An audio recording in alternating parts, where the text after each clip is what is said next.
So the game did not turn out exactly like the way we really expected it to be, but we still need to talk about it. Hello guys, welcome back to another video. This is the Football Connect. I'm your host Sam, and we are back again with another one. So we're going to talk about Liverpool 2, Manchester United 2. That is not the prediction that we all had in mind, but it's the prediction that we all deserves. The reason why, it's because everyone expected United to be embarrassed by Liverpool. Everyone was calling 9-0 or what. But even the people who expected the embarrassment, even the people who do not expect embarrassment, everyone was still calling United to lose the game. And I'm going to talk about why they were wrong and why the game turned out the way it did. And why, because of that, our players never really turned out. Because I don't remember Liverpool really putting out a show or even a fight the way I expected them to do. So we're going to be covering it in this video. Don't forget to click the like button. Don't forget to subscribe to the Connect. Let's get into the video. So in this video, this is something that I'm going to be doing more often than not, giving you a guideline on how I'm going to cover this game. So what I'm going to do is this. I'm going to talk about what the world expected to happen in the game, how the game actually turned out, and how this might have an impact on what happens going forward in terms of the Premier League as a whole. Because first of all, people expected nothing but a massacre. They saw Liverpool being this giant team, that gigantic team that was going to destroy Manchester United, embarrass them, set up a target, and make it very, very difficult for them to actually see the daylight. But also on top of that, we also had a belief that because Arsenal dropped points, Chelsea dropped points, it was going to be a mark of true champions to take advantages of the mistakes that the teams had made and actually set, that highland to show that Liverpool are on a different class from the rest of the world and how they will run away with the game and make it their own. How they were going to dominate and make everything go their way. Everything was written. The script was set. How people were going to react to this game and what all this meant going forward. This was going to take away the belief that the Arsenal's, the Chelsea's had into trying to maybe put a title race. This was going to be the game that puts a dent on the title hopes of another team. Because imagine Liverpool at 8 points ahead with the game in hand against Arsenal and Chelsea that are following them. Look at how the script was actually making sense in the way of people looking at it from the other side. But that's not exactly how the game turned out, because rather than to take advantage of how the game was supposed to go on, like Liverpool just, gave these guys a sign, a fighting chance, a feeling, a spirit of them believing that they can keep fighting to get something out of this game. By not beating Manchester United, they've actually given, the belief to these two teams that dropped points that, oh, they're human, they're like us. We can still take advantage. We can still get something out of this. We're already seeing it speculated online and the people are starting to believe that they can do that. And not even more than that, but there's also something that we have to look at on the other side. And that is, how does this get into the heads of the players of Liverpool? How are they looking themselves? Do they think that they've just given up and on an advantage? Do they still believe that they can do it, or they are afraid that Arsenal and Chelsea will keep chasing? Not only even them, but also Manchester City, the great bird, can still come back from in this title race and actually take advantage, because right now they're 14 points behind Liverpool. These are few games and a few draws from Liverpool. If they continue doing this, this becomes something different. Then also on the other side, what actually happened in the game? That's my next point. Well, I have to say I was a bit surprised over how the game turned out, because we saw fight from United. For starters, Bruno Fernandes was really on point. The way he approached the game, the way he was causing chaos, the way he was putting pressure on Liverpool was something that we never expected to see from Bruno Fernandes. It was something that we never expected to see from this United team. But they showed that. They showed that they have the fight.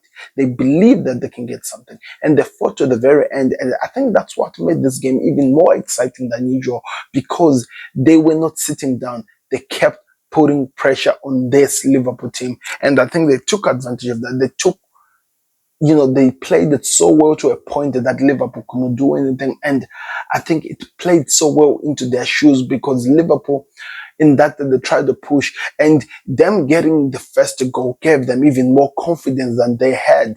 If Liverpool had scored the first goal, this would have been a different game, because I'm sure head would have gone down. But the fact that they scored first, they gave them the belief that they are actually taking something out of this big team. And they also tried to get something out of the game, even at the end of the day. What was their plan, you may ask? Their plan was to target the right side, because they knew for a fact that Salah was never going to come back to try and help Trent Alexander in defense. So Dalot had to take advantage of that by running against Trent Alexander-Arnold, and Bruno Fernandes playing that number 10 role was also there to help out, to cause chaos. And that for me was the trick. Lisandro Martinez, the butcher, was back. He turned up. He was causing chaos. And Dalot was helping him in everything that was happening to stop Mo Salah, to make sure that they neutralize the threat that Salah caused. Even though Salah created something out of the game, but they neutralized that. And why was that United were able to get the upper hand over Liverpool in this terms of this case? It's because we were missing one of our key component in the midfield, who is Dominic Szoboszlai. We love Curtis Jones. We love how we play football and how important it is. But the fact that we were missing Dominic, we missed the speed. We need somebody who could actually cover the distance and also take on those runs to expose Manchester United. And because that was not able to happen, it allowed them to have the belief that they can cause chaos. In terms of when the Liverpool were putting pressure, they were putting out what we call a mid block and also a back block, which meant that they had 5 at the back as well as 4 up front. Then they had Speedy guy is number 1 in top, who was Ahmad, who was taking advantage of all the long balls that they were taking. And usually United builds from behind going forward, but they were kicking the ball forward, not allowing Liverpool to press on them, not giving any chances to press on them, in a way allowing them to have an upper hand on the other side of Liverpool rather than to have anything. And if you could see all the shots that Onana took, all of them were targeting the one side, which was the Trent Alexander-Arnold, where Bruno Fernandes, I think he had one of the best games of his life in taking advantage of that space and causing chaos on that space. And we just could not copy with them. Everything that we throw at them, everything that Liverpool were trying to do, anything that they could put on to them just could not work. And it was not also helped by the fact that Curtis Jones was literally anonymous, was actually not even in the game, as well as Trent Alexander-Arnold. I think Trent Alexander-Arnold, in fact, was actually in Madrid in this game. This guy seems like he wants to go to Madrid. I don't know. These are just speculation from my side. But we all saw how much not having these guys on their best showed, and it forced the Trent Alexander-Arnold to just take random shots, and the fact of the matter is that those shots were falling in the hands of Manchester United, and they took advantage of that. And if they'd actually had more, they could have won this game. Maguire had the late chance, but just could not take advantage of that chance. And I think that's why we were exposed so much. And now when you look at it, really, at the end of the day, it has now left us with so many questions rather than answers. We need to work on that. I think we need to do something better, because if you look at the second goal, Andy Robertson was not in position. He played a good game. He was well, but it was really still, he was not covering the Liverpool team to help them in defense. And I don't know what Slot was thinking, allowing Konate to play the game, especially coming out from that length injury that he was out. We also saw that he was missing. We also saw that it left us, missing so much things in the game, and it exposed us so much a lot. But that's how the game played out, people. I don't know what else can I say. But what do I think this actually means in the chat race? I still believe Liverpool have the upper hands. It's all in their hands. But I fear how much this might have an impact on the team, on how they will continue with the game, because we still need to continue going forward. We still need to continue playing so well.